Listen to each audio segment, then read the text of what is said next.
Hello, all right, we're gonna do some cardio kickboxing. 15 minutes, that's all, you can do it. Now march it out, roll the shoulders. Good, nice wide stance. 4. Now one at a time, roll, 1 and 2. Hi, I'm Sharon Mann, welcome to my body sculpting DVD. We're gonna be working with a stability ball and a set of hand weights, working the entire body from head to toe. Nice and easy. I'm just going to take you through a warm-up. Any chronic disease you care to name, I've come to believe, can be traced back to a lifelong experience. So that it's not just an isolated, random, accidental event that out of sheer bad luck strikes some people, but it really is the result of an accumulation of lifelong experiences. That's not obvious from the medical perspective because the Western medicine makes two separations. We separate the mind from the body, and secondly, we separate the individual from the environment. So then when a disease shows up, we don't think that has anything to do with the person's emotional life, and secondly, we don't think it has anything to do with the person's relationships with the world. This is a video about a death. Not necessarily about a death, but about the reason for a death and how it could have been avoided. Now I know a lot of you are going to be angry at this. It's probably going to trigger a lot of you. Hopefully this will reach some people and open their eyes as to how mental health plays with sickness, how you develop sickness from poor mental health. This video is about Sharon Mann. She was a Canadian fitness presenter, professional. She was, as you saw from the beginning clips, she was an aerobics competitor. She taught aerobics. She's been around for a long time, and she seems to be generally a very positive person. I'm on her Facebook, though we're not friends. I don't know her. I met her once. Personally, I wasn't impressed, probably because I was trying to break into the video fitness scene.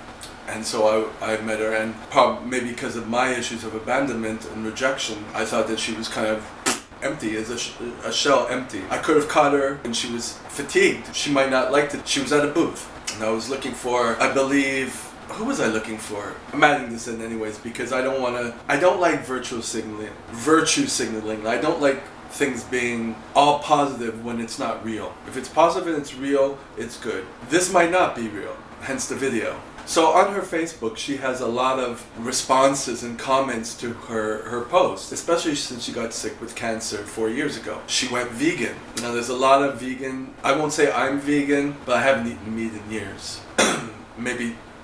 maybe 4 times. I'll have it like every 6 months or something. Changing to something when you already get sick. Now there's a lot of vegans online who say that it's changed the condition. You know, there's all the vegan doctors. It didn't seem to work for Sharon Mann. When it comes to addictions, the cause of addictions is very, very clear. Basically, it all goes back to childhood trauma. Addictions is all about soothing pain. It's seeking oblivion because reality is too distressing. Seeking a change in the state of the brain or the mind because it's too painful. And the source of all that goes back in almost every case to childhood trauma, both because that shapes the brain in certain ways and also because it, of course, creates this lifelong wound that then you try to soothe through the addictive behavior. Disease is not random. So that just as addiction is a response to life experience, so is cancer, so is multiple sclerosis, so is rheumatoid arthritis, so is chronic asthma, psoriasis. And women over a 10-year period who were unhappily married and didn't express their emotions were 4 times as likely to die as those women who were unhappily married and did express their emotions. The difference wasn't whether they were happy or not. The difference was, did they actually talk about how they felt? Did they express their anger or their hurt? And the ones who didn't were 4 times as likely to die. Here's a woman who died of cancer at age 55. This is in Calgary. She worked for the Calgary Symphony Orchestra. She was a mother of 3. A master at multitasking, she juggled several hockey practices. And I want you to look at your life, okay? A master at multitasking, she juggled several hockey practices, school board, orchestra, and other extracurricular activities.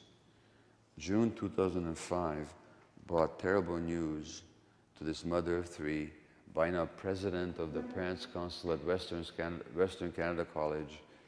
Emergency surgery revealed metastatic cancer. She refused the cloak of illness. She did not give up any of her roles. Now get that one.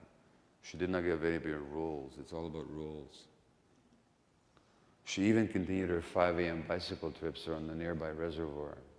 She enrolled in a life coaching course, and upon graduation from the Adler School, she initiated Living Out Loud, a group of women with cancer. All the time that she was having terminal illness. So you're receiving treatment, chemotherapy, radiation, surgery, whatever is needed. You might be sick and all that. Just keep working. And keep working till you die. So this compulsion to identify with the work that you do, with the duties that you have, with the responsibilities that you've taken on, rather than the needs of the self, rather than your own needs. That's a big risk factor for illness. It's a big risk factor for burnout, for self-imposed trauma. What do you notice about that statement? I wanted the strength to support him. Her immediate thought is on her husband. So her automatic compulsive thought is not, my God, I'm diagnosed with cancer. How will I cope with it? What kind of support do I need? But the automatic thought is, how will I support my husband? The poor guy, he's already lost his first wife to breast cancer, and I'm diagnosed with it. How will I support him? All the time that I'm receiving chemotherapy and radiation or surgery, how will I support my husband emotionally? So this automatic and compulsive concern for the needs of others while ignoring your own is a major risk factor for illness and stress and burnout. Alright, so if you've watched to now, you're probably very angry and leaving hateful comments. They're invited. Probably shut it off. If you've continued though, if you're planning to continue to watch the video, you might be asking yourself, why are all these random video quotes in there? And what is this? She didn't have no addiction. She was no... Addiction and compulsion is not necessarily being, a drug addict. Everyone knows exercise can be addictive, and people see it as a positive addiction, right? The positive obsession. Not when you put your life at stake. And knowing, I'm going to put it out there, not diagnosing her, I'm not a therapist or anything. Maybe I've lived it a bit. When you put other people before you, it's not necessarily altruistic, okay? It's because validation is gotten from it. Narcissistic supply is gotten from it. Positive comments from people that you can't possibly know on a deep level is gotten from it. It's too much. If you see the scrolling up here of all the people who've left posts on her wall, of what I've watched of her posts over the past few years, I've never seen one thing against her children, her husband, nothing negative. When it looks too good to be true, shit happens, right? There's no such thing as the Wally and the Beaver type family. It would have been a pleasure for me to see a real person as opposed to a caricature, as a cartoon character, as... What is that wife on? Archie Bunker, Happy Days. Doesn't say anything. Just does. That's what's the sad thing about it is. No one has anything real to say, except that she was a superhero. Nobody's a superhero. Everyone's a human being. Lesson learned, right? May seem mean. I prefer real. I prefer somebody learn something about fakery. This is all a facade in my eyes. I'm keeping it real. Love me, hate me. At least it's real. You see the real picture. So, if you like this dose of realness, click like. If you think it's really mean and devil-like, click dislike. Engage. Like, share, dislike, share. Subscribe to the channel. I'll see you in the next one.